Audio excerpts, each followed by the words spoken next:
এই দেখো চকলেট খাবার। এই নীল চকলেট আমি কালো স্পাইডারম্যানটাকে দিয়ে দিব, আর এই নীল পিককে আমি দিয়ে দিব কমলা লেবু জেলি, আর এই চুইংগামটা দিয়ে দিলাম আয়রন ম্যানকে। কিন্তু এই স্পাইডারম্যানের চকলেটটা কোথায় চলে গেল? চলো আবার ঘুরিয়ে ফিরিয়ে দিই। তো ওদের জন্য তো আমি সবার জন্য একই রকম খাবার এনেছিলাম, কিন্তু এখন কম পড়ছে কেন? না, চুইংগামটা ওকে দিয়ে দিলাম, এটা ওকে দিয়ে দিলাম, আর এটা আয়রন ম্যানকে দিয়ে দিলাম, কিন্তু স্পাইডারম্যানটা কমই পড়ছে। চলো খুঁজে দেখি তো স্পাইডারম্যানের চকলেট জুসটা কোথায় গেল। এই তো চকলেট জুসটা এখানে রাখা আছে, এখন এখান থেকে নিয়ে স্পাইডারম্যানকে দিয়ে দিব। আরে এটা তো একদমই খালি, এর ভেতরে তো একটু চকলেট জুস আর বাকি নেই। আর ওই কালো এটা কি দেখা যাচ্ছে? এই দেখো, এটা কি ভয়ানক একটা মাকড়সা। এই মাকড়সাটাই মনে হচ্ছে চকলেট জুসটা খেয়ে ফেলেছে। দাঁড়া, তোকে মুচি শিক্ষা দিচ্ছি। অন্যের চকলেট জুস চুরি করে খাওয়া, দাঁড়া তোকে দেখাচ্ছি মজা। দেখো, আমি এই চকলেট খাবারগুলো না এখানে রেখে দিলাম, তারপরে দেখো কি হয়। কি আমার ঘুমটা তো ভেঙে গেল। আমি তো চকলেট খাবারের গন্ধ পাচ্ছি, আর এখানে দেখি কত চকলেট খাবার। চলো এই সব চকলেট এখন একা একা খেয়ে নেবো।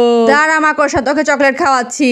আরে আরে, কি হলো? আমি তো আটকা পড়ে গেলাম, কেউ তো আমাকে বাঁচাও। খাবার চুরি করে খেলে এরকমই হয়। তোমরা বন্ধুরা ভিডিওতে লাইক দিয়ে চ্যানেলটাকে সাবস্ক্রাইব করো।